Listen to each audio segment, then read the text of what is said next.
Di sini ada yang LDR. Semoga LDR masih tetap bertahan ya, walau jarak dan waktu yang memisahkan.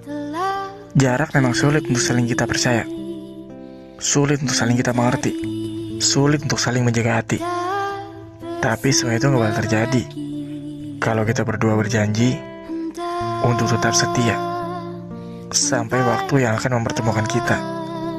Dan kebanyakan yang LDR itu gagal di tengah jalan. Kenapa? Ada yang tahu? Karena dia itu gak percaya kalau orang yang dia sayang benar-benar menjaga hatinya atau cuma mempermainkannya.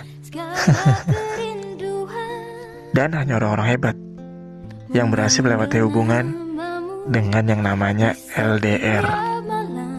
Jangan lupa senyum hari ini. Bye. Likey